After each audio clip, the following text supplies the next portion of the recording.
Welcome again to our series, Questions and Answers for a World in Crisis. Today we take up the subject of sleep, and as always, look to the words of Sri Aurobindo and Mother for guidance. The Mother. To pass a sleepless night once in a while, every 3 or 4 months, does not matter much, provided that the rest of the time you sleep well.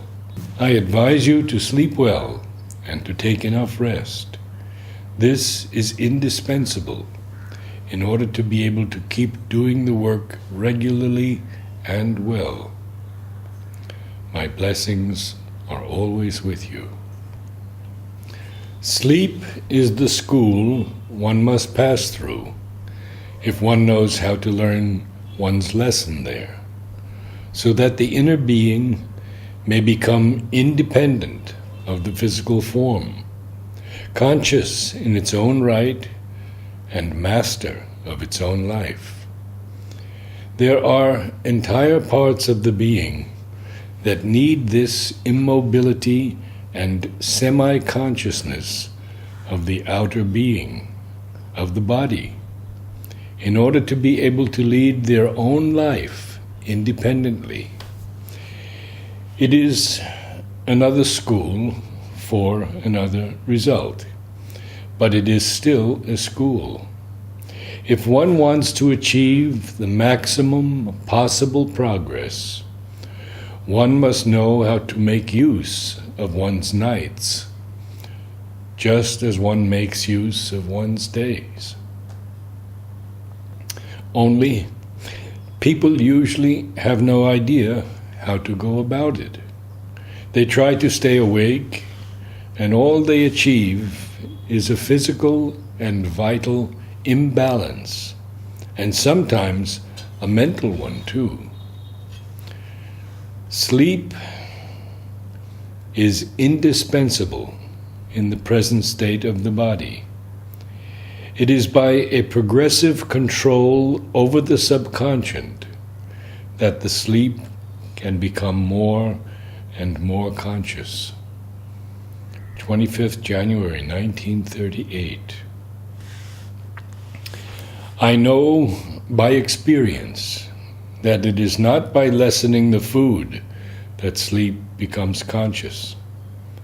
The body becomes restless, but this in no way increases the consciousness. It is in good, sound, and quiet sleep that one can get in contact with the deeper part of oneself. 4th August 1937. There is no end to the discoveries that you can make in dreams. But one thing is very important.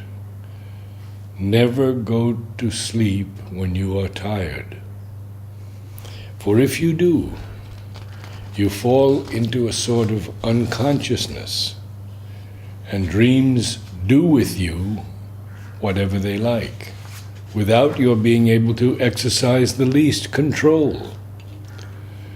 Just as you should always rest before eating, I would advise you all to rest before going to sleep.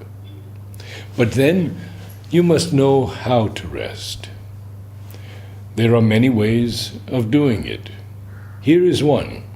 First of all, put your body at ease, comfortably stretched out on a bed or in an easy chair. Then try to relax your nerves, all together, one by one, till you have obtained complete relaxation. This done, and while your body lies limp like a rag on the bed, make your brain silent and immobile, till it is no longer conscious of itself. Then slowly, imperceptibly, pass from this state into sleep. When you wake up the next morning. You will be full of energy. On the contrary, if you go to bed completely tired and without relaxing yourself, you will fall into a heavy, dull, and unconscious sleep in which the vital will lose all its energies. It is possible that you may not obtain an immediate result, but persevere. Question to the mother. Mother, what does this mean? Sleep has to be gradually transformed into the yogic repose? Mother. Yogic repose. It means that instead of an unconscious sleep, it is a sleep, if you want to call it sleep, a conscious sleep. The body is in a state of complete repose, with the nerves relaxed, the muscles relaxed. One is completely relaxed and at rest, but the spirit remains conscious, conscious enough to be able to put the vital also at rest, the mind also at rest, and let everything be in a state of peace, quietude, immobility, so that the consciousness may be completely free. Then the consciousness can either rest also, if it thinks it necessary, or work, if it thinks that is needed. And in any case, it is free to do as it wants, what it wants, and go to the regions to which it wants to go. But the parts belonging to the present physical being, that is, the mind, vital and physical, are in a complete repose and a kind of immobility, due to which the hours of sleep do not need to be so long. One can cut short the number of hours of sleep very much if one leaves the body in this state of rest. But this asks for much work, and a very conscious work. You see, very conscious and very persistent. It cannot be had immediately. It may require years of discipline. Only once it is acquired, well, one has mastered sleep and can prevent, for example, there are many people who, when they go to sleep, are in a very good state of consciousness. And when they wake up in the morning, they are completely dazed and have lost all that they had gained the previous day. And that's because their sleep is unconscious, and they go out in the vital or the mind or the subtle physical. They go to undesirable places, or else fall into the inconscience and lose in this inconscience all they had gained before. It is something very necessary, but it can't be acquired very easily. It is one of the most difficult things to do, but it is very useful. Only one can hardly do it without a very close guidance, because unless one knows how to do it, even to the last detail, one risks doing stupid things.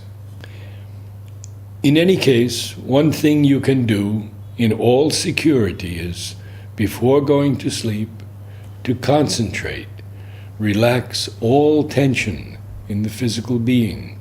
Try, that is, in the body try, so that the body lies like a soft rag on the bed, that it is no longer something with twitchings and cramps, to relax it completely, as though it were a kind of thing like a rag, and then the vital, to calm it as much as you can, Make it as quiet, as peaceful as possible.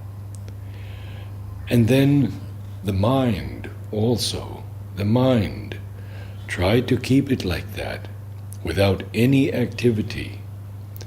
You must put upon the brain the force of great peace, great quietude, of silence, if possible, and not follow ideas actively, not make any effort, nothing.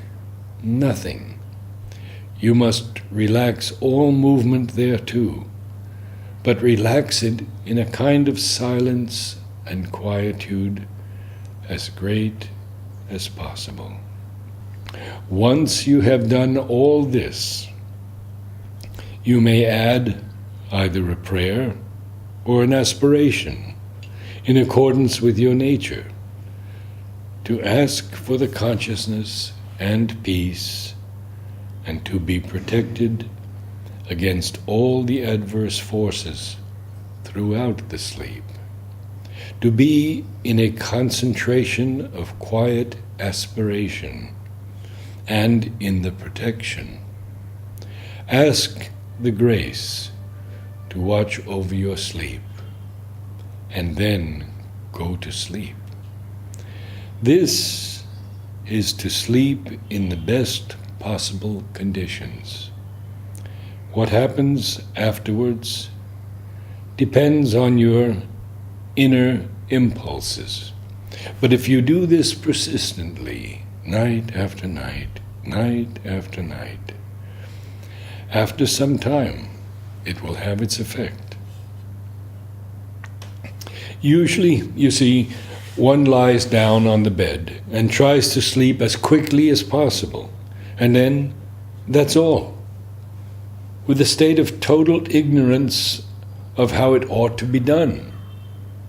But what I have just told you, if you do that regularly, it will have an effect. In any case, it can very well avoid the attacks which occur at night. One has gone to bed very nicely. One wakes up ill. This is something absolutely disastrous. It means that during the night, one has been getting infected somewhere in a state of total inconscience. And now from Sri Aurobindo, some answers to questions.